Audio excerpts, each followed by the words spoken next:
Nesse Arena Infracast, a gente tem a honra de contar agora com dois painelistas incríveis.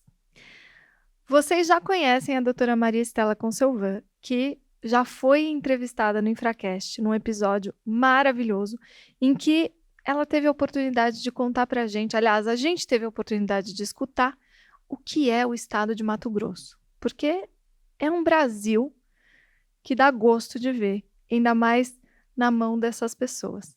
A doutora Estela é hoje assessora especial do gabinete do secretário Marcelo, secretário de Infraestrutura, e está no governo de Mato Grosso há bastante tempo, com uma passagem incrível em vários setores da infraestrutura, e inclusive já foi presidente da MTPAR, também uma empresa emblemática no contexto de Mato Grosso. A doutora Estela, eu sou suspeita para falar, mas isso é bem verdade. Ela é responsável por tudo que acontece na infraestrutura naquele governo, naquele estado. É impressionante. E, além de tudo, com uma genialidade de equacionar todas as conversas difíceis com os mais diversos stakeholders. A gente falou bastante sobre isso no primeiro painel. E o Dr. Caio é procurador do estado de Mato Grosso. O Dr. Caio me conheceu assim. Começou a conversar comigo nas redes sociais, porque hoje a gente começa fazendo isso, sobre reequilíbrio econômico-financeiro dos contratos, sobre análise de value for money, sobre parâmetros de precificação dos riscos. Eu falei, gente, não é possível que esse moço seja advogado. Deve ser um economista disfarçado, deve ser um engenheiro, alguma coisa assim. Pois é. Não só isso, ele tem também um livro publicado sobre impactos da pandemia e como isso afeta o equilíbrio dos contratos. Então, de fato, vocês estão vendo que a gente está aqui diante de duas figuras muito importantes para o cenário da infraestrutura e mais importantes ainda para esse histórico de excelentes projetos que Mato Grosso tem. Doutora Estela, doutor Caio, muito, muito obrigada por vocês estarem conosco hoje. Eu que agradeço, Isadora. Eu digo que é suspeita a relação, né? Porque é uma relação de amizade que nasceu em governos, você no governo de São Paulo, eu no governo de Mato Grosso, há alguns anos atrás, e eu fico muito feliz quando essas relações profissionais se tornam relações afetivas e que a gente consegue manter o profissionalismo e a amizade no mesmo tom, trabalhando junto, né?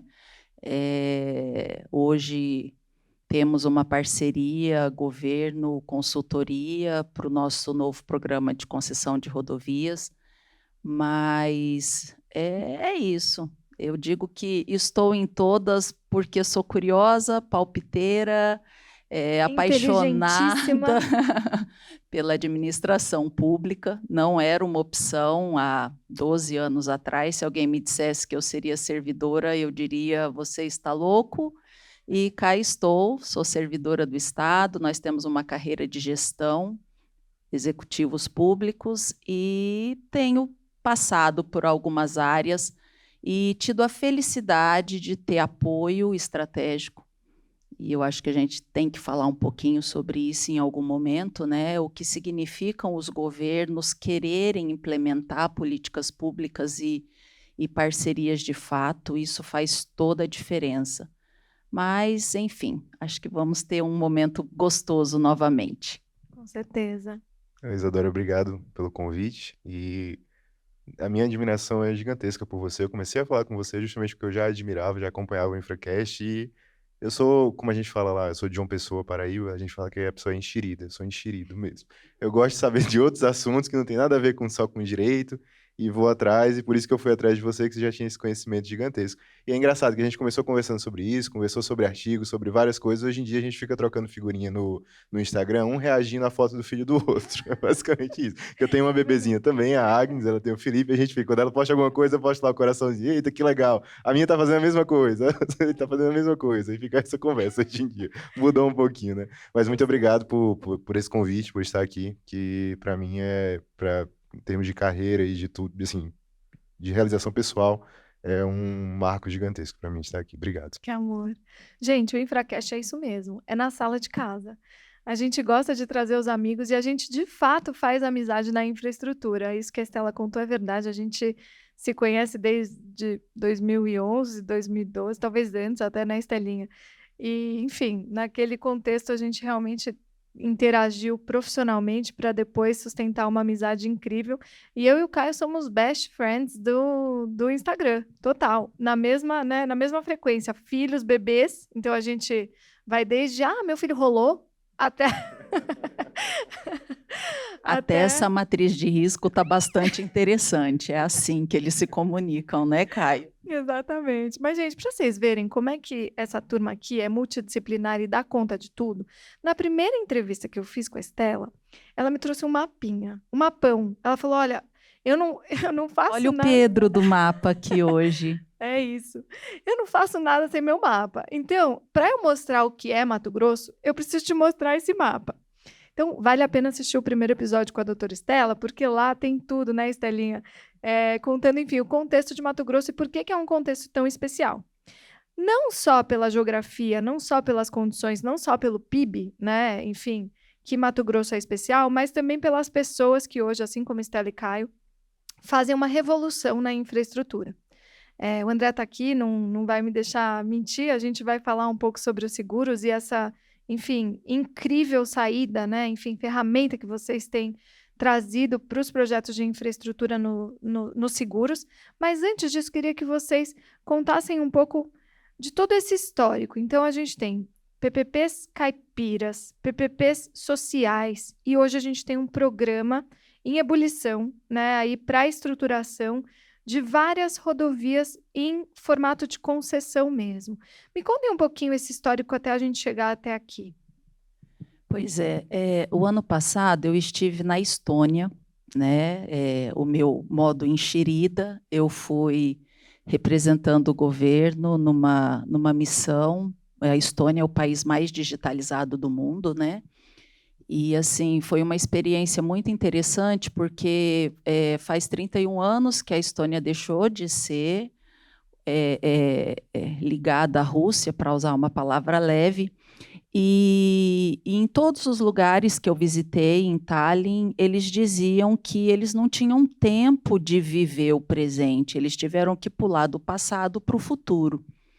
E desde que eu vim de lá, eu tenho refletido sobre o movimento que a gente tem feito em Mato Grosso, né? De certa forma, nós temos repetido essa fórmula de uma maneira intuitiva, não planejada, mas Mato Grosso se divide no final da década de 70, então é um estado com 45 anos, né? É um estado jovem. Nós estamos no 12º governador. Então, assim, e hoje, quando eu vejo, né, do nosso Infracast mesmo, há 3 anos atrás, o que nós evoluímos é porque nós estamos pulando o presente, né? E o Caio vai falar um pouco dessa inovação administrativa, mas eu acho importante pontuar isso. Nós não tínhamos alternativa. Quando o Estado foi dividido, Mato Grosso do Sul ficou com todos os ativos, e aí talvez tenha nascido a rixa entre os estados, é mais ou menos como Brasil e Argentina, e Mato Grosso ficou com todos os passivos, né? Nós temos lá Cerrado, Pantanal, Amazônia, então existe uma riqueza natural muito grande, mas ao mesmo tempo ela impedia o desenvolvimento se a gente fosse pensar com a cabeça dentro da caixa. Vem a Embrapa, pesquisas pesadíssimas, e hoje o Estado é o 3º maior produtor de grãos do mundo. Nós só perdemos para os Estados Unidos, para o Brasil, e cá estamos nós, ultrapassamos a Argentina esse ano.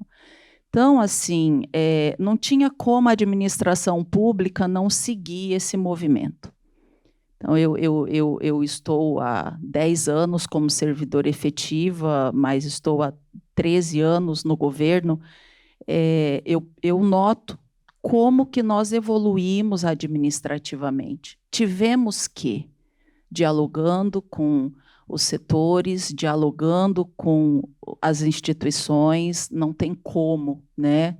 Quando o governador Mauro Mendes assumiu em 2019, nós estávamos com salários atrasados, 13º parcelado, entramos num túnel de déficit fiscal e de problemas administrativos muito grandes. 2019 foi um ano de negociações, de aprovação de leis, fizemos a reforma tributária, previdenciária, reafirmamos o FETAB como um instrumento forte de investimento para o Estado. E aí, 2020, começamos a surfar a onda. E surfar a onda não só porque temos um governo arrojado, e eu acho que esse é um bom adjetivo para o atual governador, mas também porque, ao longo desses anos, o Estado conseguiu formar uma camada de servidores públicos preparados. Eu sempre pontuo isso, e não é porque eu sou e o Caio mas existiu uma inteligência dos próprios servidores que tiveram a oportunidade de ocupar cargos de destaque, de construir essa camada de servidores efetivos. Então, aquela máxima de que o governo passa e nós ficamos, a gente tem feito bom uso disso. Quando você vê todos esses projetos extraordinários, e eu tenho que dizer que são, né? Autorização da ferrovia estadual, a concessão da 163 vindo para dentro. Nós estávamos lá participando desse processo. Vamos falar de cada né? um desses E assim, projetos. você coloca num grupo de meia dúzia envolvida, 5 são servidores efetivos do Estado e 1 é o governador. Então, assim, existe uma cultura, né? A palavra que você não queria ouvir, mas existe hoje essa cultura, e ela é uma cultura que tem sobrevivido ao tempo, e eu acho que isso é assim fundamental para o sucesso do que o Estado tem feito na administração. Eu acho que você traz um ingrediente importante para além da cultura, que são os servidores. Porque quando a gente fala, né, eles passarão, nós passarinho, do poema a gente extrai aqui realmente uma realidade importante para as concessões e para as PPPs. Se a gente está num programa de 30 anos, é muito importante que tenha gente que participou de cada uma das etapas. Claro que talvez um dia a gente chegue num ambiente em que está tudo contratualizado, as negociações são tranquilas, a cultura é de levar o projeto adiante, mas até que a gente chegue nesse momento, e mesmo quando a gente atingir esse momento de maturidade, eu acho que é fundamental a gente ter nas equipes que conduzem PPPs e concessões pessoas que vão ficar, passarinhos como vocês. Mas me conta, Caio, se você pudesse falar, enfim, aqui para os nossos ouvintes, o que são, do ponto de vista da classificação jurídica, cada um desses modelos, né, das concessões sociais, das PPPs caipiras e agora do novo programa de concessões que vocês estão fazendo. Depois a gente vai falar da 163, depois a gente vai falar da ferrovia, vai falar, ixi, meu filho, aqui Tem muita coisa caldo. para falar lá, né? Tem muita coisa. Bem, eu só queria começar falando que isso que a Estela falou realmente é muito verdadeiro, de que a gente está num momento em Mato Grosso em que as engrenagens estão rodando bem. Tudo está rodando muito bem lá. Nós temos não só servidores capacitados, mas também espaço para agir. Porque não adianta você ser muito capacitado, ser o melhor do mundo e estar na pior empresa ou na pior instituição para se trabalhar. E lá a gente tem muito espaço para isso. E é impressionante o quanto que lá... Eu já tenho experiência também em outra procuradoria, fui procurador do município de João Pessoa também, e depois fui para Mato Grosso. E é impressionante como você consegue ver as diferenças institucionais nesse ponto, nesses aspectos de ter incentivo para você fazer as coisas, e principalmente, especialmente na Cinfra, onde a gente está hoje, que mexe com toda essa questão de infraestrutura que é extremamente complexa. Todas essas classificações jurídicas que a gente tem, e não só na parte de PPPs e concessões, mas também a infraestrutura que a gente coloca para frente, que a gente faz por meio das licitações comuns também, que a gente tem muito disso, né? Principalmente no caso da Cinfra com as rodovias, a pavimentação das rodovias é extremamente importante para escoamento de produção. Então, a gente tem um cenário que é tão bom, pelo menos principalmente para mim, porque quando eu era criança eu queria ser cientista. Era o meu sonho. Eu não passei por aquela fase de astronauta, não. Eu queria ser cientista. Passei um tempo querendo ser biólogo marinho, uma coisa bem nada a ver, né? Mas queria ser cientista. E lá na Sinfra a gente tem meio que um laboratório, num bom sentido. Não no sentido de que a gente vai testar coisa e vai dar tudo errado. E nem fazer maluquice, né? Nenhum laboratório de cientista maluco.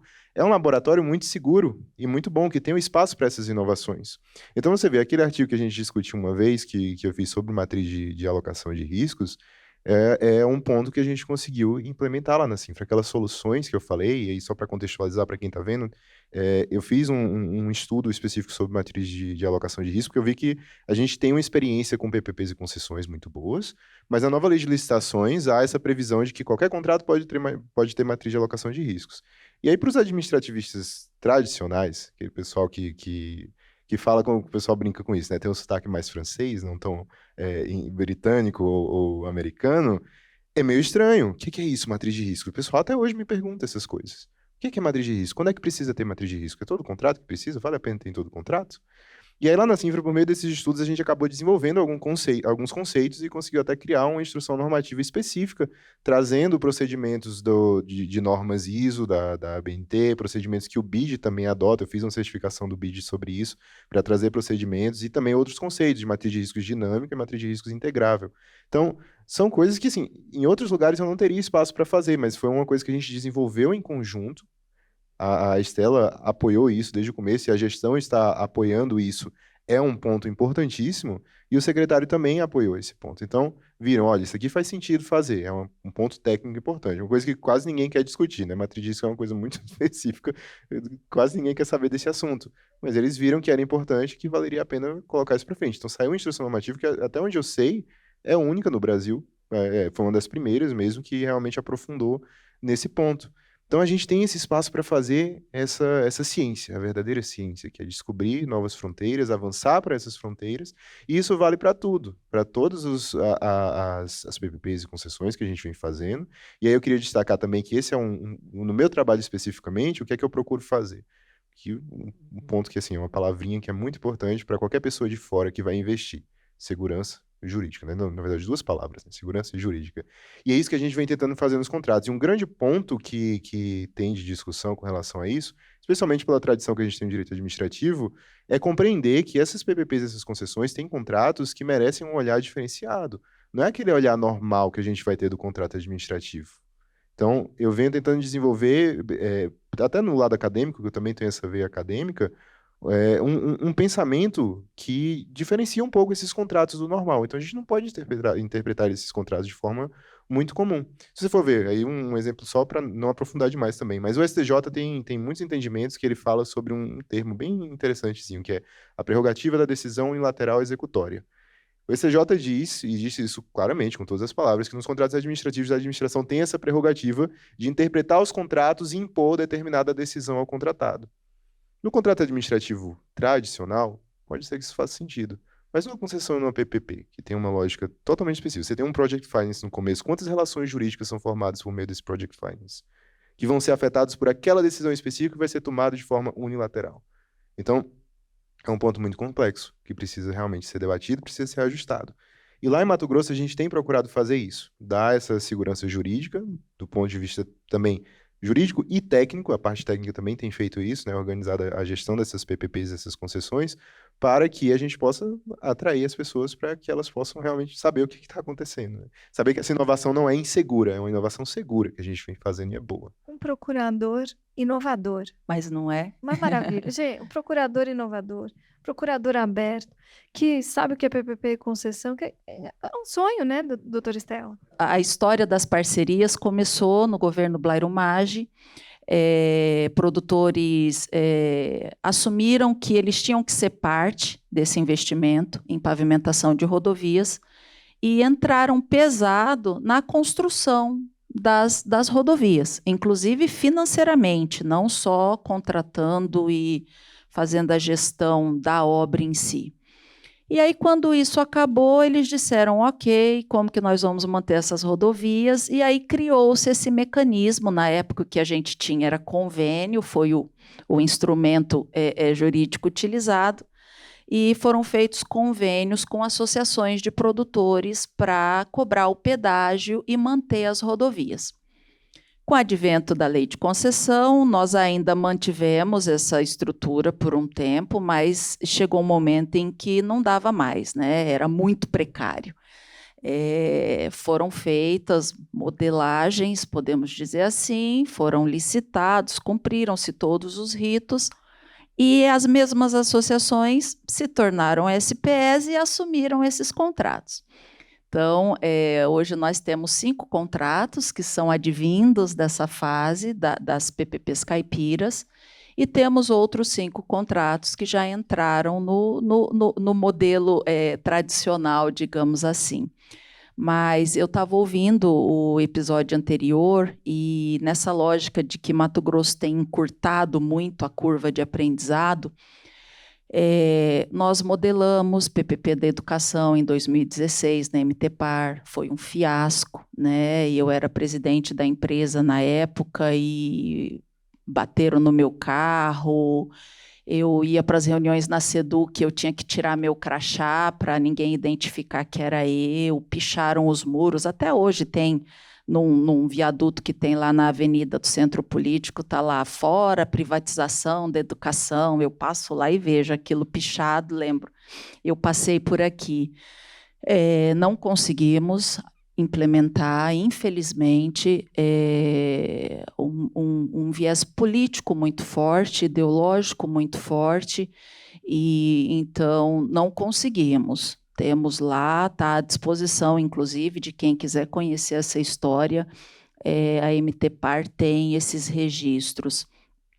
Tivemos licitações rodoviárias fracassadas, né, 3 leilões, porque em algum momento exageramos na dose das modelagens, vou dizer assim, né? O atual governo fala, nós não chegamos nem no nível de São Paulo ainda, não poderíamos pular direto para a Finlândia, né? Então, assim, houve um excesso no momento dessas modelagens e tivemos que revisitá-las no início de 19 para relicitá-las. Então, também eu estive em Londres com o Caio e o Dr. Carlos Eduardo recentemente, e eu falo que é muito ruim quando a gente não aprende com os erros, né?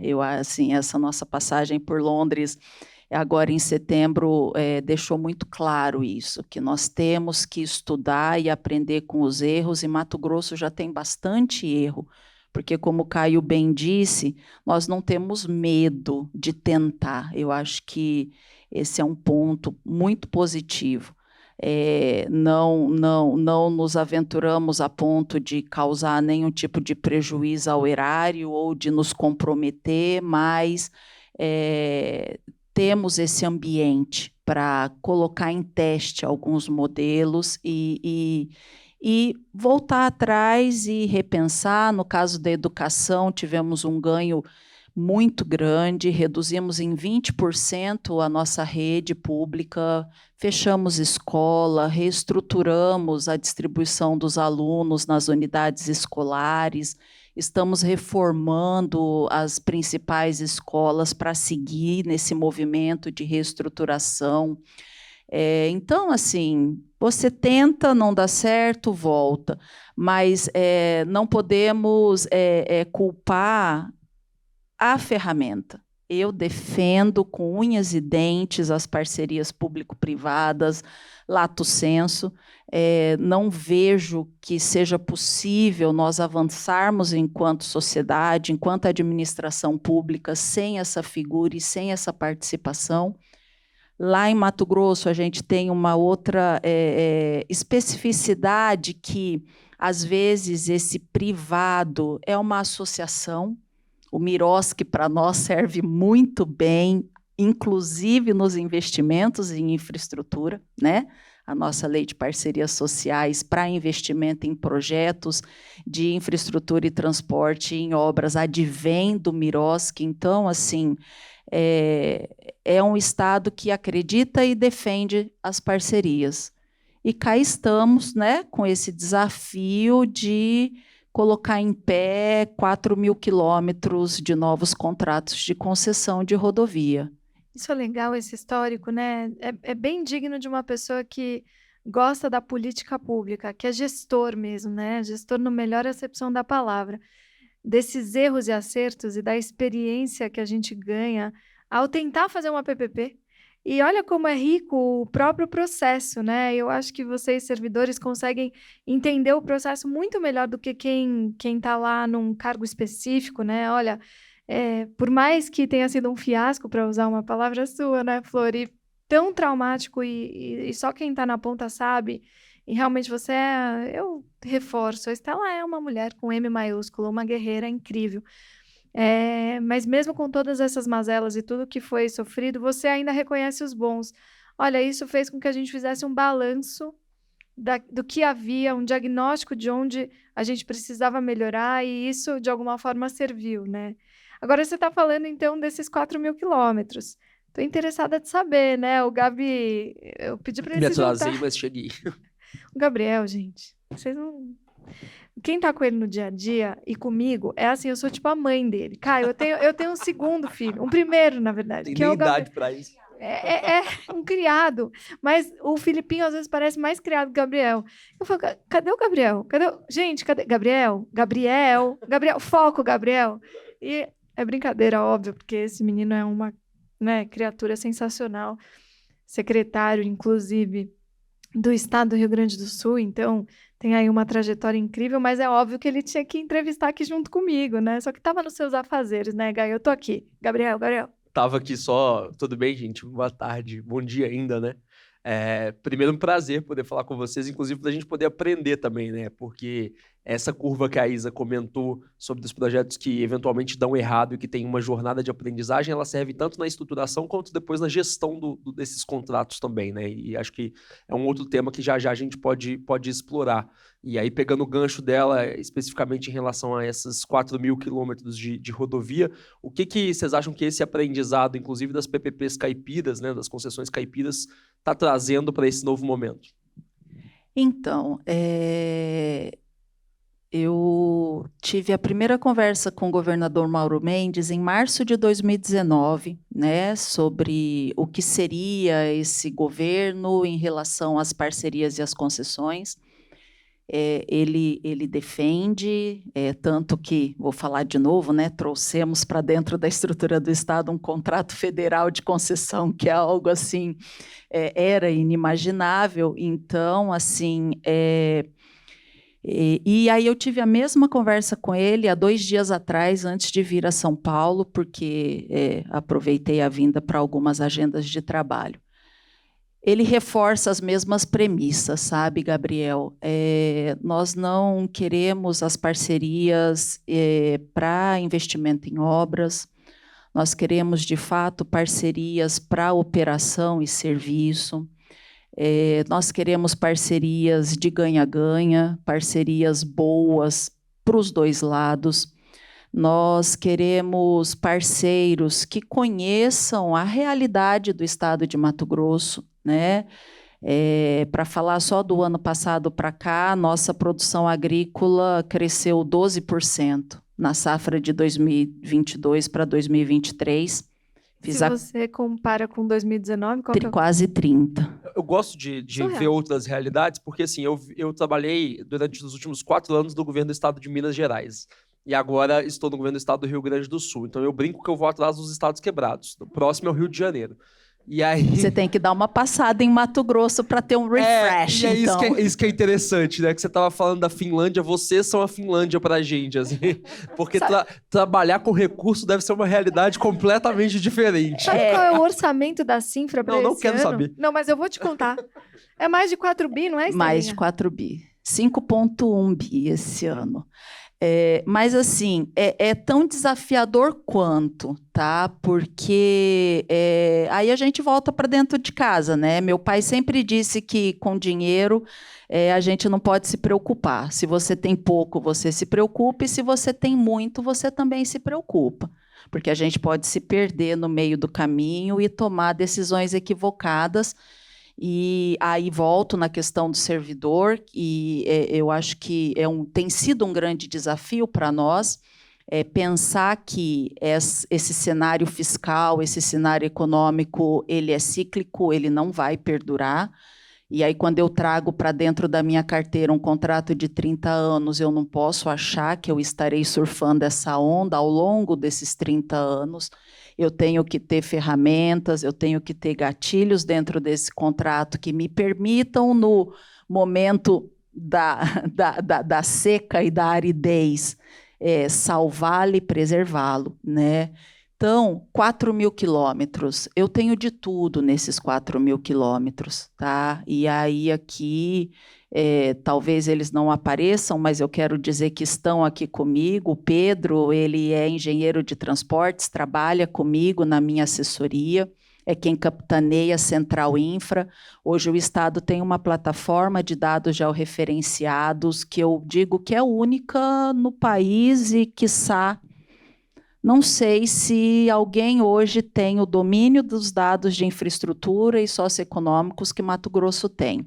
E é esse menino aí que cuida desse projeto lá na Cinfra para mim. Marcelo também está aqui, é o nosso coordenador da área de concessões. A Mariana, já que estamos falando de filho, Mariana também está. Linda. Minha filha, estagiária da secretaria, escolheu conhecer um pouco mais de concessão e enche a mãe de orgulho, está estudando. Preciso colocar o Filipinho para ser treinado pela mamá. Põe ele de trainee da Mariana daqui a um tempo. Mas, assim, são conversas de longo prazo, né, Gabriel? Então, esses 4.000 quilômetros eu tenho desde rodovias que já estão pavimentadas há 20 anos, até rodovias que estão nesse pacote de 2.500 quilômetros que nós entregamos nos primeiros 4 anos de mandato. Tenho obras em execução, né, Pedro? Quase 1.000 quilômetros de rodovias com obras que devem ser entregues até meados do ano que vem. E tenho ainda uma camada de projetos. Então, assim, vai ser, eu digo vai ser, já está sendo, mas nós ainda não entramos no estágio de modelagem, nós estamos fazendo a análise de viabilidade desses lotes, organizando os lotes, né, por uma questão didática, eles foram divididos em 8, mas não acredito que a gente consiga fazê-los parar em pé com 600 quilômetros, 700 quilômetros. Então, até o final desse ano, nós pretendemos fechar esses lotes, definir nesses 4.000 quilômetros o que faz sentido para esse primeiro momento. O governador quer entregar contratos até o final do segundo mandato dele, então tem que existir uma objetividade, uma racionalidade muito grande para nós definirmos isso a tempo de leiloá-los, contratá-los e colocar em operação. Se fizermos 50% disso até o final de 2026, eu já me dou por muito satisfeita. Hoje o programa tem 1.400 quilômetros de contratos de concessão, quer dizer, nós vamos mais que dobrar hoje o que é o nosso programa de concessão. Então, assim, temos assessoria, não fazemos nada sozinho, temos contrato de consultoria carregado dentro da estrutura da secretaria, temos gerenciadoras, supervisoras de obras. Então, a Cinfra são 400 servidores, entre servidores, terceirizados, estagiários, para um orçamento nos primeiros 4 anos de 8 bi. Então, assim, é uma estrutura própria, muito pequena, mas com uma camada bem generosa de bons contratos de assessoria técnica e de consultoria também. Sabe uma coisa que eu acho muito especial de Mato Grosso, e talvez valha a pena a gente aqui contar essa história de uma maneira bem didática para todo mundo poder entender, antes da gente entrar em todos os projetos, além de todas essas particularidades incríveis que a Estela está trazendo, que é o FETAB. Né? A gente, enfim, tem aqui essa figura desse fundo que é alimentado, inclusive, pelos produtores e que reverte positivamente, inclusive, para eles e que, de alguma forma, também viabiliza muitos projetos, né? Conta um pouquinho para a gente o que é o FETAB. Bom, o FETAB ele é do início dos anos 2000. Na verdade, ele é uma contribuição, ele é voluntário, né? O produtor rural ele adere a um programa de diferimento na cobrança do ICMS. A última vez que eu conversei com a Secretaria de Fazenda a respeito, nós tínhamos 97% dos produtores cadastrados aderidos ao programa, e eu falo que os outros 3% é porque desconhecem os benefícios, né? Então, assim, ele foi questionado por muito tempo, tentaram derrubá-lo, e eu falo que ele é a prova de bala. E nos últimos anos, como ele tem se prestado ao fim dele, que é de fato reservar uma boa quantidade de recursos para investimento em transporte e habitação, ele passou a ser blindado, inclusive, por aqueles que contribuem. Então, os próprios produtores, em 2017, nós tivemos um incremento, ampliamos a margem de commodities afetadas pelo fundo, trouxemos, na época, a cadeia da carne, o feijão para dentro. O próprio algodão teve uma mudança. Aí, em 2019, quando mudamos governo, de novo, dobramos algumas alíquotas e os produtores, tudo bem. Existe aqueles primeiros 5 minutos de estresse, mas passa, né? Passa porque um combinado muito inteligente que o governador Mauro Mendes fez em 2021, quando nós conseguimos sair do sufoco, né, e recuperar nosso rating A e gozar de todo o sacrifício que foi feito no início do mandato. Ele combinou com a sociedade. Para cada R$1 de FETAB que nós investirmos em infraestrutura, eu vou colocar mais R$1. E foi isso que fez com que nós fechamos 2023, agora com esse orçamento, né, 5,5 bi de investimento. O ano passado nós pagamos, saiu do caixa até 31/12, 4,350 bilhões de reais em investimento. Então, é algo assim, Goiás conseguiu, nós demos suporte para o estado de Goiás o ano passado, eles conseguiram aprovar a criação do fundo, não tenho notícias de como está rodando, mas é algo que vem assegurando, né, esse investimento. Não vou dizer que foi sempre assim, infelizmente, nas épocas de recessão, ele foi usado, sim, para pagamento de folha e para despesas ordinárias do Estado. Conseguimos recuperar essa capacidade de investimento dele gradualmente nos últimos 4 anos. Hoje, 80% do recurso é para investimento na Secretaria de Infraestrutura. E os outros 20%, eles têm um cunho social, né? Vão financiar os investimentos em saneamento para os municípios, o programa de habitação, o governo quer entregar 40 mil unidades habitacionais até o final de 2026. Então, esse é o FETAB. E é interessante, só para pontuar uma coisa, que o FETAB eu acho que é uma comprovação muito interessante de uma hipótese já econômica de que investir em infraestrutura dá retorno, né? O fato de ele estar continuando existindo e cada vez gerando mais investimentos e mais essa adesão da população demonstra que realmente você investir em infraestrutura dá algum retorno. Não é só para quem está investindo em infraestrutura, é para a população como um todo. E acho que as pessoas estão começando a sentir isso, né? E por isso essa adesão se mantém. Eu ia pegar esse gancho e dizer exatamente isso, né? Como que é interessante também que a concepção, a estruturação e depois a gestão desses projetos, ela tem uma parceria com a comunidade, com as características da comunidade que estão ali, de forma que a infraestrutura ela não é reativa, né? Ela também é propositiva em relação às demandas que estão sendo colocadas por aquelas pessoas que vão usufruir, que vão potencializar seus negócios, enfim, que vão se utilizar daquilo de uma forma de ganha-ganha com o governo também. E aí eu falo isso porque o estado do Rio Grande do Sul também tem características agrícolas em determinadas regiões que existem concessões, e essa gestão ela é uma gestão personalizada, né? Tanto a estruturação do projeto quanto depois a gestão de entender qual que é a demanda daquele agricultor, o que a rodovia pode facilitar ou pode dificultar, como que a gestão do contrato se adapta. A gente fala muito de mutabilidade, de adaptabilidade do contrato às realidades cambiantes que vão tendo a partir de então. Então, se depois vocês puderem também comentar um pouquinho como que é fazer esses projetos com essa característica de usuário, porque não é replicável para experiências de forma padronizada, né? A gente tem isso muito detalhado em cada uma das experiências. Eu acho que o Mato Grosso traz essa característica ainda mais, de forma mais destacada. E só se eu puder pegar um gancho disso que o Gabi está falando, sobre o quanto vocês dois têm essa preocupação, né? E isso também é uma preocupação do secretário Marcelo, que eu já observei, e até do próprio governador, né? De não deixar a população desassistida e, em especial, também não deixar os produtores desassistidos, já que o escoamento é muito necessário.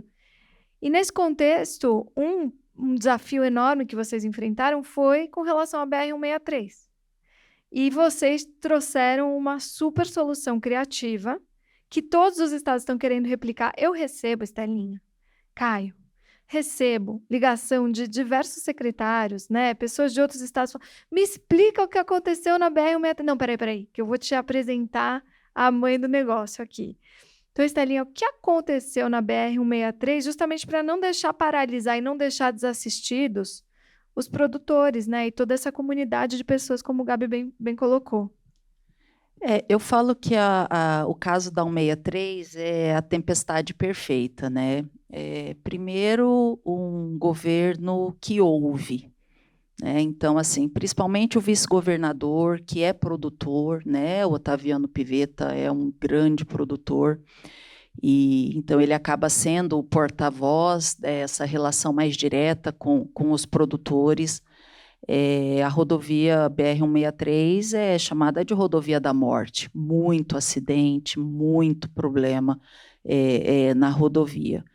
Depois, um governador destemido e arrojado, né? O governador Mauro Mendes é aquele que, como não sabia que era impossível, foi lá e fez. É bastante clichê, mas ele mete a cara e vambora, e depois a gente resolve, e vamos lá. Depois, um procurador, colega do Caio, Rogério Galo, que já foi procurador-geral do Estado e hoje é secretário de Fazenda, que para mim também é um servidor público fora da curva, né? O Galo capitaneou isso de uma maneira primorosa. Depois, nós termos tido a felicidade de conseguir estruturar a MTPAR, né? Nós temos uma empresa pública hoje preparada. Na época em que o BID esteve lá comigo, entre 2016 e 2018, eu lembro que os advogados que vinham de fora para dar assessoria, eles falavam, Estela, mas essa empresa é um cheque em branco. Sim, a empresa é um cheque em branco. Então, assim, é uma empresa que dá essa flexibilidade para o Estado atuar no privado e que se manteve na mão de pessoas sérias e tem sido usada para o bem da administração pública. E o outro fator, que às vezes uns colocam como o primeiro, mas eu entendo que é o último, que é a capacidade de financiamento dos projetos, né? Então, nós tínhamos lá 1,5 bi para falar, beleza, traz para dentro, porque a gente tem dinheiro para fazer esses investimentos de cabeça que estão dando BO aí, que está morrendo gente. Estamos com as obras em andamento, vamos fazer a duplicação de quase 40 quilômetros até o meados do ano que vem. Essas obras têm que estar prontas no ponto crítico ali de Cuiabá, subindo sentido Sinop. As obras já estão acontecendo. Então, assim, sabe aquele casamento perfeito, né? Uma NTT disposta, né? O Vitali foi um baita parceiro nesse processo, o Tribunal de Contas muito alinhado, não só o estadual, mas o da União, Justiça, porque nós tivemos que envolver algumas questões judiciais, e essa habilidade de negociar, né? A Rota do Oeste tinha um passivo muito grande, nós tivemos que enfrentar essas dívidas, elas não foram quitadas, elas foram renegociadas, tudo isso está dentro de um acordo que tem que vingar até meados do ano que vem, sob pena da estrutura toda ir por terra. Então, assim, nós estamos trabalhando no tic-tac do relógio para que as coisas aconteçam. Vão acontecer, tem acontecido. Mas a Eliane Detoni me ligou há uns 2 meses atrás, falou, a Isadora disse que era para eu falar com você. E aí, depois que eu fiz essa historinha toda, ela falou, nossa, mas é difícil copiar isso em algum lugar, né? Eu falei, de fato, é porque é uma série de fatores que levaram a dar E certo. olha que é outra secretária que também trabalha na casa dos bilhões. Então, E que trabalha muito bem, que trabalha né? muito Que bem. É nossa super parceira. O, Deixa eu só comentar uma coisinha antes. Estelinha, só para ver se eu entendi, né? Porque realmente são muitos fatores. Foi uma estatização de uma rodovia federal, né? Então, a BR-163 era uma concessão federal que tinha como concessionária a rota. O Estado, então, estatizou esse trecho Não, ele Me conta. continua federal. Nós Olha. trouxemos, nós nos tornamos concessionário. Olha só. É o Estado de Mato Grosso, via MTPAR, como concessionária de rodovia. Tá Nós vendo? não estatizamos. Ela segue BR-163, de Sinop para cima, inclusive, é um outro contrato que adentra o Pará, inclusive de uma concessionária que tem outros contratos em Mato Grosso. Então, é a MTPAR como concessionária de rodovia. Foi, então, uma das primeiras negociações. Hoje está muito em voga, né, esse tema das negociações dos contratos estressados. Inclusive, o próprio Vitali tem puxado muito essa fila, né, dessas conversas. E eu acho que aqui é muito emblemático porque foi uma das primeiras, de fato. Então, a rota, que estava numa situação de estresse contratual, tamanho, e isso impactava Mato Grosso, né? Olha só como o interesse público e o interesse privado aqui vão se entremeando, né, Estelinha, e de fato construindo boas soluções. Então, o Estado de Mato Grosso, que estava desassistido nos investimentos necessários que tinham que ser feitos para escoamento da produção e para que os produtores pudessem ter aí condições mínimas das suas rodovias, né, das rodovias pelas quais passam a sua carga, se viu então nessa situação de, olha, tenho possibilidade de investir, vou negociar aqui com a rota para poder entrar como parceiro societário, Tem acionista, uma estrutura administrativa capaz de absorver esse contrato. com a MTPAR, né, que é uma empresa. Então, a empresa estatal vira acionista da concessão. Por isso eu pedi a palavra, Gá, desculpa, porque realmente é complexo, né? Então, a empresa estatal vira acionista de uma concessão em andamento, né? Enfim, e aí... Majoritária. Acionista majoritário de uma concessão em andamento. E aí tem toda agora uma tratativa, inclusive societária, para entender quais são as prerrogativas e as amarras dessa nova concessionária, né? E tudo isso chancelado pelos tribunais de contas, procuradorias, conduzido inclusive pelo secretário de Fazenda, que é também procurador. Desculpa, precisava enaltecer esse arranjo. Não, eu ia pegar exatamente o mesmo gancho, assim, de quanto que a solução não é replicável realmente por esse alinhamento de fatores, embora não seja replicável, apresenta soluções não óbvias para esses problemas que hoje a gente vivencia, né? Porque muito se discute, como a Isa colocou, quais que são as saídas que a gente tem para essas concessões que estão estressadas, né, nas diversas experiências, tanto federais quanto, inclusive, estaduais. E a discussão ela passa pela discussão de renegociação dos contratos, relicitação, mas essa é uma solução que talvez não estivesse nem nesse espectro e que foi apresentada. Então, eu só ia fazer esse comentário, tanto que soluções fora da caixa podem apresentar soluções, né, podem apresentar saídas, que muitas vezes a gente está discutindo aqui só o que tem ali previsto na legislação, e esses arranjos que colocam todo mundo na mesa também podem apresentar novas saídas quando você tem construção jurídica e parceria realmente entre público e privado, e mais, né, o público também, porque nesse caso teve que ter uma parceria do governo federal com o governo do estado. E eu diria até, Gabriel, que, assim, por mais que exista, obviamente, um conjunto de fatores ali em Mato Grosso, existe realmente um conjunto de fatores.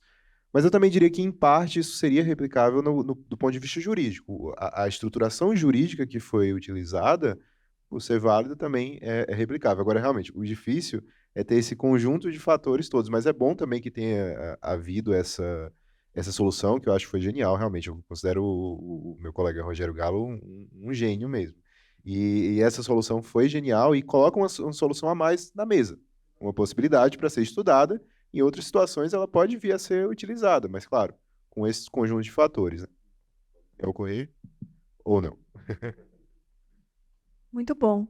Ô, gente, e pulando de rodovia para ferrovia? Vamos pegar aqui um tema que, mais uma vez, Mato Grosso teve uma solução pioneira, emblemática. Eu sei, o Gabriel pode me complementar aqui, que em Minas, na mesma época, você e o Fernando estavam discutindo como fazer autorizações ferroviárias, né, para trechos específicos, os tais dos short lines.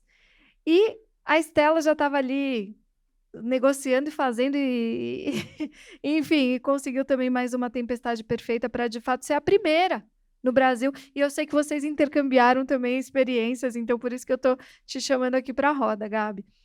Mas conta um pouquinho, o que foi essa primeira short line do Brasil que vocês fizeram? Uma short line de 740 quilômetros, né? 15 bi de investimento, mas é uma short line. Enfim, nós conversamos com a Rumo em 2016, 2017, eles ainda estavam negociando a renovação antecipada do contrato deles da Malha Sul. Na época não conseguimos avançar, era outro cenário fiscal, era outro cenário no governo federal, enfim. E aí eles retornam, né, em 19, com o novo governo, perguntando se havia espaço para retomarmos essa possibilidade deles subirem o ramal deles de Rondonópolis para dentro do estado. Foram 2 anos de conversas, de negociação. Nós conseguimos aprovar uma lei estadual regulamentando o transporte ferroviário. Ela saiu mesmo quietinha, sem grandes impactos. Eu lembro até que na nossa gravação do Infracast eu comentei com você que ela tinha sido recém-publicada naquele ano. E assim, nós preparamos ali o terreno e continuamos conversando. Era um investimento muito pesado, muito robusto. A gente falava na época em 10 bi, hoje eles já corrigiram o investimento, nós já falamos em 15 bi de investimento. E aí, aqueles rompantes, né? Quando tudo parecia estar acertado, a lei já tinha se acomodado, ninguém comentou, não teve grande repercussão. Não gosta de marasmo, gente. Federal, né? Isso foi em outubro. Aí, em maio do ano seguinte, eu lembro, o secretário Marcelo me falou: Estela, eu preciso que você vá comigo numa reunião lá no gabinete do governador agora. Falei: agora. Aí sentamos eu, ele, o governador, o Galo, procurador-geral do Estado, secretário-chefe da Casa Civil. Ele colocou o processo em cima da mesa, falou: a Rumo apresentou a proposta. E me empurrou o processo, assim. Exato. Isso foi em maio. Em agosto, a gente assinou a autorização. Então, assim... E aí eu tenho que voltar de novo na questão dos meus servidores, né? Na época em que estivemos na MTPAR de 16 a 18, dos 40 empregados que nós tínhamos na empresa, 28 eram servidores efetivos do Estado.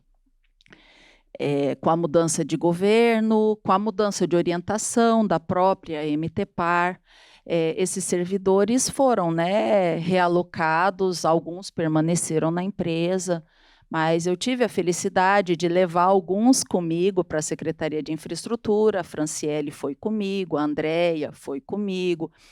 E então, assim, foi a Franciele que falei: temos um desafio mais ou menos aqui para enfrentar. E aí, na realidade, Isa, é fazer bom uso da lei posta, né, Caio? Porque para a ferrovia a gente não teve que inventar nada, é uma autorização, né? Foi dada uma autorização para a exploração do serviço. Como o trecho ele está dentro do estado de Mato Grosso, nós entendemos que a competência era exclusiva nossa e que ninguém ia apitar nisso e não deixamos apitar. Eu ia pegar esse gancho. Exatamente. Fala, filha, aqui é meu. Se fosse interestadual, talvez você até pudesse apitar, mas aqui não vai apitar. Um trecho Greenfield, inclusive. Exatamente. Então, assim, não permitimos nenhum tipo de intervenção do governo federal. E eles estavam em ebulição com relação a isso, e nós tivemos que ser muito ágeis e muito rápidos. Eu lembro que teve um dia, era 8 horas da noite, o Galho em Brasília, Estela, tem que publicar isso agora. E assim, era um desespero, e foi muito rápido, realmente, né? Maio, junho, julho, agosto, em menos de 4 meses, a gente estava com a autorização assinada e publicada. Então, assim, nesse caso não teve inovação, não acredito na inovação legislativa, não fizemos nada demais além de inteligência nessa gestão do que estava colocado. Teve uma inovação que eu acho que é relevante, a Isa falou da experiência em Minas, a gente também estava vivendo esse mesmo embate entre as competências que estavam colocadas, né? O governo federal estava com uma iniciativa bem posta de fazer um programa de autorizações ferroviárias. O Estado também tinha o interesse, Minas também fez essa regulamentação das short lines e tinha esse embate, né? Se a autorização seria feita via governo federal ou via governo do Estado. E quando a gente viu e acompanhamos de perto essa ação do governo do Estado do Mato Grosso, eu acho que isso também sinalizou para aquele caso em concreto, mas como um exemplo para os demais, que a partir do momento que existia uma possível divisão ali bem colocada, o investidor poderia ter essa interlocução com o Estado, que no final das contas tem uma gestão, principalmente por ser um trecho obviamente intermunicipal e não interestadual, muito mais próxima para poder conseguir viabilizar. E aí a gente traz até a discussão se as autorizações que foram dadas estão saindo do papel, né? Se elas estão de fato se concretizando. E acho que a de vocês pode já sinalizar um pouco que talvez essa divisão de competências demonstre o que é possível de se fazer de forma a viabilizar melhor ou pior dentro de cada caso em específico. E ela está funcionando. A nossa, né? sim, inclusive já foi entregue, né? Há 60 dias atrás já foi entregue a primeira obra de arte especial. Nós já estamos com um bom pedaço do primeiro trecho licenciado. As áreas onde os terminais vão ser construídas já estão adquiridas. Publicamos a DUP, né? O Decreto de Utilidade Pública. Então, assim, havia uma certa insegurança com relação a um trecho por conta de questões indígenas, e aí eu acho que o Caio já pode aproveitar e falar um pouquinho do papel do Tribunal de Contas, não só nesse caso, mas em outros casos, que o próprio TCE teve que inovar e criar um mecanismo de negociação para que nós pudéssemos colocar os nossos contratos e as nossas autorizações em pé. Né? Mas, assim, na realidade, Gabriel, nós não demos tempo nem margem para o governo federal. A realidade é essa. Eu tenho outras 2 autorizações lá dentro do Estado, com a própria Rumo, que o governo federal concedeu em dezembro desse mesmo ano. Eu não acredito que elas saiam do papel. Acho que isso dá um gancho, né? E Caio, se quiser comentar sobre o Tribunal de Contas e também sobre as interfaces quando a gente está diante de uma autorização, né? Acho que isso que o Gabi falou, de ser um relacionamento muito mais local ou regional do que de fato federal, pode ser uma realidade, até porque é um contrato, nem um contrato mais leve, né? Então, do ponto de vista da regulação, do relacionamento dos stakeholders, quer comentar um pouquinho? Sim. Esse ponto é muito interessante, porque o que foi feito com esse marco regulatório das ferrovias foi algo que nos Estados Unidos foi feito na década de 80, com o Staggers Rail Act. E lá eles fizeram um processo de desregulação, é diferente do que a gente costuma fazer, né? A gente acha que o poder público tem que regular tudo, tem que estar em cima de tudo.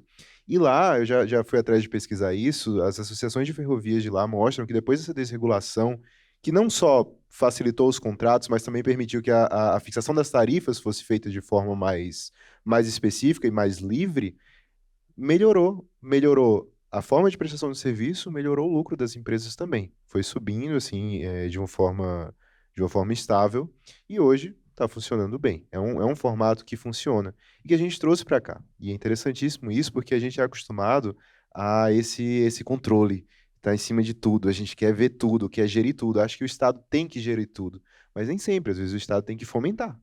E fomentar nem sempre é você. É a mesma coisa com o filho, né? Eu não sei se seu filho tá começando a andar, minha filha tá começando a andar agora. E tá, assim, dando os primeiros passos, fica levantando. Eu posso ficar segurando a mão dela de vez em quando, mas eu não vou segurar o tempo todo. Ela tem que andar sozinha também. E aí é uma analogia, assim, meio um pouco exagerada, mas para os contratos é isso. Acontece também. Então tem certos contratos que não precisam ser contratos, como a gente imagina, com todas aquelas obrigações estabelecidas, com a regulação. Claro que a gente tem o interesse, obviamente, da administração pública de proteger os usuários, normal, e quando há um monopólio natural, é natural que se queira ter essa proteção. Mas a gente tem que entender que o mercado também meio que vai se regulando sozinho. Isso não é uma irrealidade. Acontece também. A gente tem que ter a coragem também de testar isso, que foi o que foi feito em Mato Grosso. Então, eu acho muito interessante essa forma de desregulação, porque dá uma certa liberdade para o contrato, e é um contrato que especificamente pode receber isso, porque essas ferrovias são locais e elas têm objetivos específicos, de transportes específicos, de realidades específicas, de contextos sociais e econômicos específicos. Então, às vezes, você está de longe e vai fixar uma tarifa para aquilo, vai fixar as regras do contrato, você não tem a menor noção do que está acontecendo lá na prática. E aí, puxando também essa questão do Tribunal de Contas, foi uma coisa que você até perguntou, né, no outro painel. Lá em Mato Grosso é interessante que o Tribunal de Contas, na verdade, não é tão complexo assim a relação que a gente tem com eles. A gente tem uma relação bem aberta com o Tribunal de Contas. E lá eles estão desenvolvendo uma coisa muito interessante, que são as mesas técnicas. Essas mesas técnicas estão revolucionando a forma como a gente tem consensualidade na administração pública. Porque nós, da Procuradoria, queremos isso, né? Mas é claro, nós estamos do lado do Estado, então, de certa forma, nós somos parte também, é como se fosse a parte, né? Somos advogados, então é meio estranho a gente fazer só a mediação por conta própria. E aí há situações em que é bom ter um externo, uma pessoa externa, uma terceira pessoa, que não vai impor uma vontade, mas vai permitir que haja uma solução ali consensual. E aí os tribunais de contas têm assim, criou-se essa visão negativa, com aquela história de direito administrativo do meio, do apagão das canetas e tudo mais, de que os tribunais de contas são meio geram ineficiências, digamos assim, em como a gente toma as decisões na administração pública.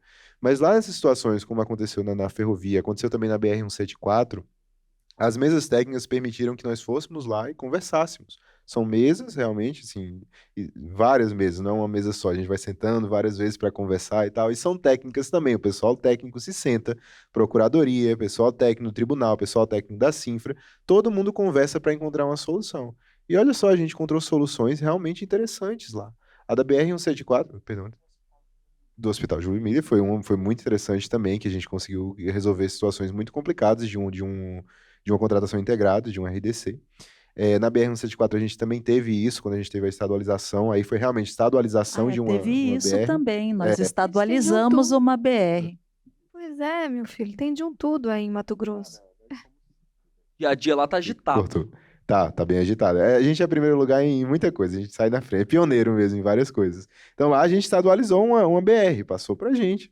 E vários contratos que existiam com relação àquela BR já estavam vencidos há muito tempo, e a gente conseguiu soluções para retomar parte desses contratos para poder ter o que a gente precisa realmente, que é a solução para a população. Aconteceu isso também na ferrovia, então a gente tem conseguido fazer esse diálogo. E é isso que eu falei no começo, voltando para o começo. As engrenagens estão girando em Mato Grosso. Isso é bom. Bom demais. Ô, gente, o nosso tempo tá esgotado, eu sei porque já me colocaram aqui a plaquinha. Desculpa, Bru, eu sei que você faz na melhor das intenções, mas... Então, eu ia justamente para concluir, mas tudo bem, o André pode fazer. Eu posso falar sobre seguros e o André arremata aqui? Pode ser? Aí vem aqui, André. A Carolzinha vai... Só Tudo bem, mas é que eu vou te dar aqui o palco para isso. Me substitui aqui. Mato Grosso é pioneiro em muita coisa, a gente ouviu, e daria aqui caldo para, gente, pano para muita manga. E é pioneiro também em aplicar a nova lei de licitações. E eu vou pegar aqui o gancho de um tema específico, bom que o nosso querido André Dabos está aqui conosco, como está em todos os eventos do Infracast, no livro do Infracast, vale a pena ver ler o artigo dele, sensacional. Enfim, o André é um parceiro de longa data e estou feliz que você está aqui conosco. Eu que agradeço, Isadora, e a recíproca é verdadeira para todos vocês. Que fofo, que querido, né? Mato Grosso também foi pioneiro, então, em aplicar um artigo importante, um rol de artigos importantes da nova lei de licitações que diz respeito aos seguros. Carlinhos está se deparando com isso também na assessoria que a gente faz para vocês. Em linhas muito gerais, e aqui, né, não cabe a gente ficar falando exatamente sobre o que a lei diz, mas em linhas muito gerais, hoje a nova lei de licitações ela permite uma atuação maior das seguradoras, maior das garantidoras. E Mato Grosso viu nisso uma grande oportunidade. Se até então a gente tinha seguradoras participando com coberturas de 5% a 10% aí dos volumes que a gente fala das obras de infraestrutura, agora, com os performance bonds, né, agora com essa nova modalidade, as seguradoras podem cobrir até 30%. E se eventualmente tiver um estresse da obra, e aí foi isso que Mato Grosso começou a testar e começou a falar, e aí junto, né, com as cabeças pensantes e brilhantes dessas pessoas aqui que estão com vocês e que a gente tem a honra de receber, por que não pensar que a seguradora pode fazer o step-in em obras, né, já que a gente está falando de nova lei de licitações, em obras, e assumir, então, a gestão dessas obras, talvez escolhendo um novo prestador daquele serviço, ou, né, um novo empreiteiro para aquela obra. E, se for o caso, inclusive o Estado poderia aportar recursos para, eventualmente, concluir aquela obra. Afinal de contas, se tem uma coisa que a dona Estela não gosta, né, mamá, você sabe, é obra parada. Então, me conta sobre isso, André. Você ia perguntar sobre alguma coisa assim, então, né? vou aproveitar e fazer minha pergunta, doutora Estela, doutor Caio. Primeiro, prazer vê-los novamente aqui. Tivemos em Londres junto, aprendemos um montão lá. E a curiosidade é a seguinte, vocês trouxeram, como tudo que vocês estão fazendo de forma inovadora, e até um ponto fora da curva, uma solução que ninguém tinha pensado até então. Porque o step-in está regulamentado, melhor, está em regulamentação. Hoje ele está previsto na Lei 14.133, mas o Mato Grosso percebeu que nem todas as obras de grande vulto, de acordo com a lei, limite de 200 milhões de reais hoje, seria suficiente para aplicar o step-in. Então, a minha curiosidade é a seguinte, da onde surgiu essa ideia de definir uma regulação estadual prevendo um valor menor daquilo que seria obra de grande vulto para o Mato Grosso, que é diferente do que a obra de grande vulto em São Paulo. 200 milhões em São Paulo é uma coisa, no Mato Grosso é outra coisa, pode ser que no Rio Grande do Sul seja outra coisa. Também a primeira curiosidade é essa, e depois a gente complementa aqui. Tá bom. André, obrigado por essa pergunta. Eu tenho particular afeição por essa pergunta, porque esse é um dos nossos bebês, que nós temos muito orgulho dele. O que acontece? A solução surgiu como a maioria das soluções surgem, de alguém colocar um problema. Então, você tem que ter um problema para achar uma solução. E o que se estava pensando era o seguinte, na regulamentação dessa nova lei de licitações, existe essa possibilidade de você ter a cláusula de retomada no seguro de garantia. Você pode exigir, como regra, como a Isadora falou, 5% ou até 10% do contrato como segurado por esse seguro garantia. Para exigir 30% do contrato, você precisa ter uma obra de grande vulto. Então, a obra ou serviço de engenharia de grande vulto. De acordo com a nova lei de licitações, grande vulto, ela tem lá a especificação no artigo 6º, o que é grande vulto, é 200 milhões de reais. E aí a gente estava discutindo com relação a isso, como é que a gente poderia ter essa segurança maior para as obras no estado de Mato Grosso, como é que a gente poderia organizar de uma forma melhor. E aí fui estudar a legislação, eu e Carlos também, meu colega lá. E aí o pensamento foi, tá, a gente precisa ter, se puder ter até 30% é melhor, porque pode ficar mais interessante para a seguradora também adotar esse seguro com a cláusula de retomada, porque 5% é um valor bem mais baixo, né? 30% pode ficar mais interessante, só que a gente precisa de obra de grande vulto. 200 milhões é um valor que quase ninguém faz obra nesse tamanho. A União faz. A União tem obras grandes. Inclusive, um dos argumentos para essa lei que a gente fez foi: para o percentual do orçamento anual da União, 200 milhões é 0,005%. Para Mato Grosso é muito mais. 200 milhões é um percentual muito maior, várias vezes maior, né, com relação ao orçamento. E aí veio essa pergunta: por quê? Por que 200 milhões? Por que não outra coisa? É assim que a gente tem que ir perguntando, né? Para tudo tem que perguntar: por que não? Por que não de outro jeito? E aí eu fiquei matutando, conversei com o Carlos e pensei: não tem nada que impeça de mudar. Porque o que acontece? A Constituição Federal estabelece lá que a União vai estabelecer as regras gerais sobre licitações e contratos administrativos de forma privativa. Só a União que pode estabelecer, mas normas gerais. Aí o que é norma geral é que é a grande discussão. O que é naquela lei 14.133, o que é norma geral, o que é norma específica. Fica difícil você dizer. Mas esse ponto tem argumentos, a gente foi percebendo, tem argumentos muito interessantes para comprovar que é uma norma de interesse específico da União, principalmente por esse termo monetário, né, por esse termo financeiro, de percentual de orçamento e da quantidade de obras que é feita com esse valor. E aí a gente foi pensar quais seriam os efeitos de fazer essa mudança para chegar nos 30%. Primeiro, a gente poderia ter esses 30%. Segundo, seria obrigatório ter programa de integridade nessas obras para os contratados. E terceiro, seria obrigatório ter uma matriz de alocação de riscos. Nada negativo, né? Tudo bom. Só coisa boa. Só coisa boa, parece ser específico para a União, vamos fazer uma norma nossa e estabelecer o nosso patamar, então. Baixar para um que seja realmente de acordo com a realidade de Mato Grosso. Então, nós fizemos uma lei que foi aprovada na Assembleia Legislativa, o governador aprovou também essa ideia que nós tivemos, inclusive aprovou com muito entusiasmo, né, Estela? Ele gostou muito disso. E nós estabelecemos em Mato Grosso, o valor para obras de grande vulto é de 50 milhões. Então, o que passa de 50 milhões, a gente vai ter até 30% de seguro-garantia com cláusula de retomada. A gente vai ter matriz de alocação de risco, que é uma coisa que a gente vai aplicando para quase todos os nossos contratos já, que a gente está com muita maturidade com relação a isso. E terceiro, vai ter programa de integridade com relação ao contratado, de forma obrigatória. Então, só foi coisa boa que surgiu para a gente, né, Estela, com isso. E aí voltamos ao mercado e descobrimos que o mercado brasileiro não está pronto para nos atender, né? Então, assim, nesse exato momento, nós estamos em negociação com a FENSEG. Nós começamos esse diálogo com eles já tem uns 5 meses, né, Caio? Já estivemos aqui em São Paulo em reuniões, estivemos juntos em Brasília, inclusive eles promoveram um evento em Brasília, provocados por nós, eu, o Caio e o Carlos estivemos lá. Eles participaram dos painéis e ainda não conseguimos fechar o clausulado, mas a Federação Nacional de Seguradoras e das resseguradoras, que quando viram que o assunto era sério, pularam para dentro também do projeto, eu acredito que a gente consiga fechar esse clausulado. Não conseguimos segurar as licitações, né? Num primeiro momento a gente até tentou segurar algumas licitações para já publicar os editais exigindo o seguro, mas nós fomos mais rápidos que as seguradoras no Brasil.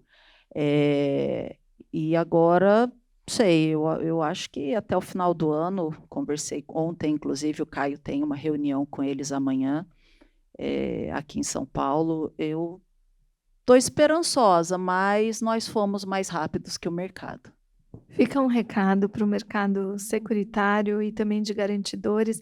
Acho que a gente tem essa discussão com a BGF há bastante tempo, de que, de fato, a gente precisa aqui ter soluções mais adequadas para a infraestrutura. O André, com certeza, é um pleiteante disso, né, André? E um ator muito importante também nessa agenda. Só um complemento. Maria, Existe o tempo. uma questão, são 2 pontos aqui importantes.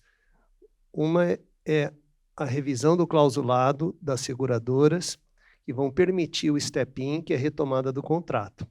Mas tem uma outra questão, que é a regulamentação desse artigo dentro da própria lei de licitações, que depende de uma ação governamental.